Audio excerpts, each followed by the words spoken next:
ప్రభుత్వ ఉద్యోగం సాధించాలంటే ఎంత కష్టపడాలో మనందరికీ తెలుసు.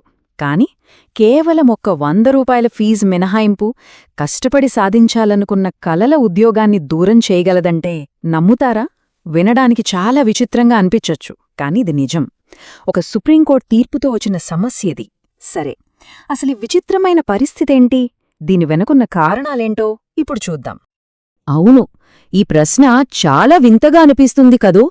కాని ఒక సుప్రీంకోర్టు తీర్పు ఇదే చెప్తోంది. రిజర్వేషనున్న ఒక అభ్యర్థి కేవలం ఓ 100 రూపాయల ఫీజు మినహాయింపు తీసుకున్నారనుకోండి, అంతే, వాళ్లు పరీక్షలో ఎంత గొప్ప ప్రతిభ చూపించినా సరే టాప్ పోస్టులకు అనర్హులైపోవచ్చు. అసలీ తీర్పులో ఉన్న ఈ విచిత్రమైన వైరుధ్యమేంటో దాని అర్థం చేసుకుందాం. ఉదాహరణకు ఒక ఎస్సీ అభ్యర్థి రాత్రింబవ్వళ్లు కష్టపడి చదివారు. ఎంతలా అంటే జనరల్ కేటగిరీ కటాఫ్ని కూడా దాటేశారు. అప్పుడు సహజంగానే ఓపెన్ కాంపిటీషన్లో ఒక సీటు వస్తుందని ఆశపడతారు కదా. కానీ సిస్టమ్ వాళ్ళని తిరస్కరించింది. అంత మెరిటున్నా ఎందుకు వాళ్లకి ఆ టాప్ సీటు రాలేదు? అసలు సమస్య ఎక్కడ మొదలైంది? సరే, ఇప్పుడు దీని గురించి చూద్దాం. ఈ కన్ఫ్యూజన్ అంతటికీ కారణం ఒకే ఒక్క లీగల్ ప్రిన్సిపల్.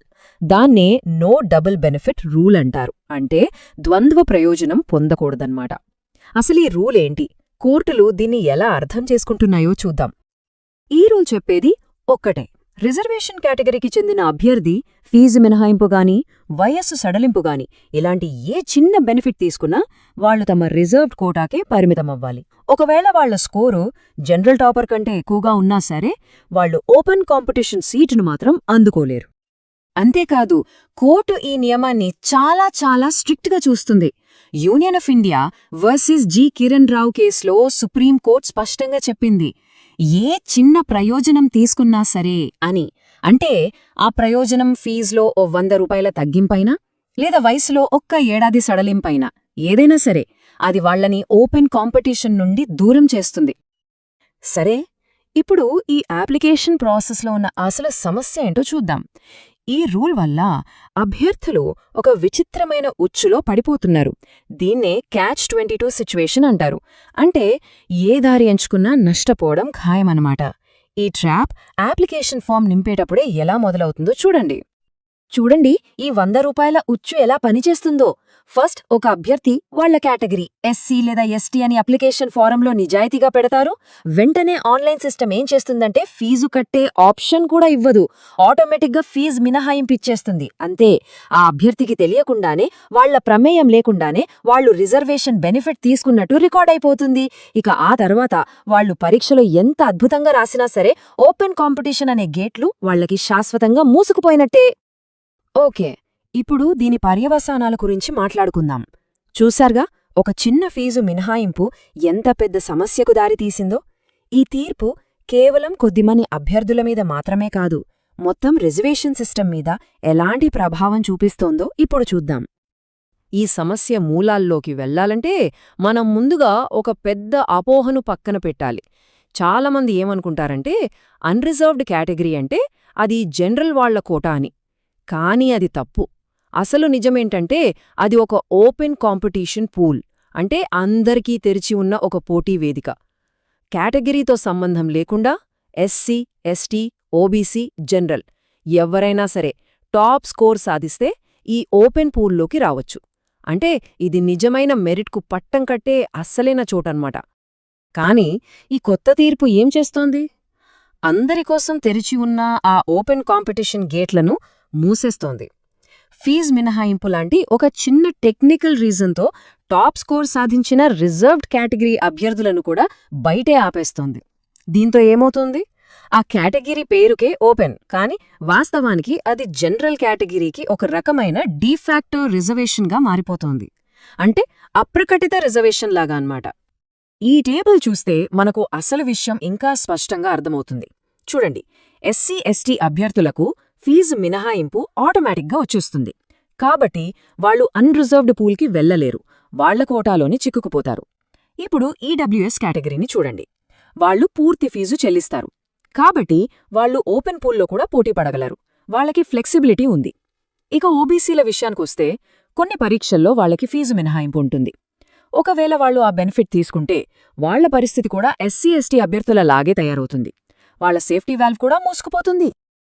ఈ తీర్పు వల్ల ఎక్కువగా నష్టపోయేది ఎవరంటే ఓబీసీలు. ఎందుకంటే వాళ్ల జనాభా దేశంలో 50% పైగా ఉంటే వాళ్లకున్న రిజర్వేషన్ కోటా కేవలం 27.5%.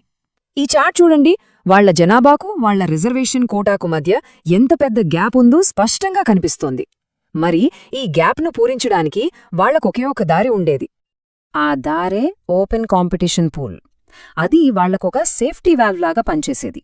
అంటే మెరిటున్న ఓబీసీ అభ్యర్థులు ఈ సేఫ్టీ వాల్వ్ ద్వారా ఓపెన్ పూల్లోకి వెళ్లి సీట్లు సాధించేవాళ్లు. తద్వారా వాళ్ల ప్రాతినిధ్యం పెరిగేది. కాని ఇప్పుడు ఈ కొత్త రూల్ ఆ సేఫ్టీ వాల్వ్ను గట్టిగా మూసేస్తుంది. దీంతో ఇప్పుడు వాళ్లు కూడా కేవలం ఆ 27.5% కోటాకే పరిమితమవ్వాల్సిన పరిస్థితి వచ్చేసింది.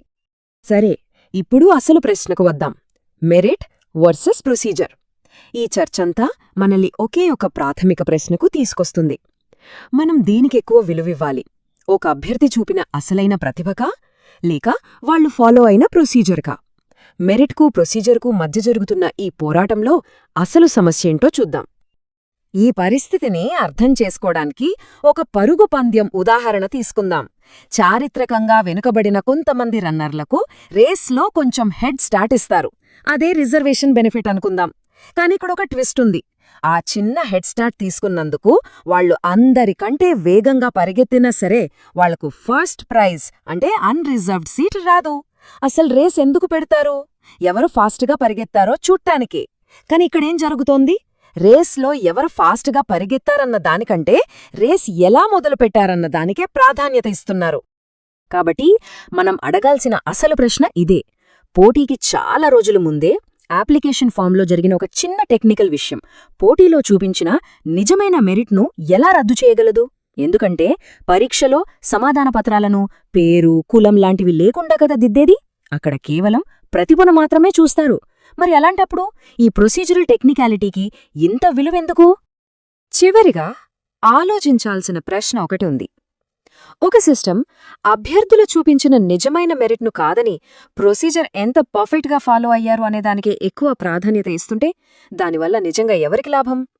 మనం నిర్మిస్తున్నది సమానత్వపు వ్యవస్థనా, లేక కేవలం నియమాలతో నిందిన చిట్టానా? ఈ మొత్తం వ్యవహారంలో నిజంగా ప్రయోజనం పొందేది ఎవరు? ఆలోచించండి.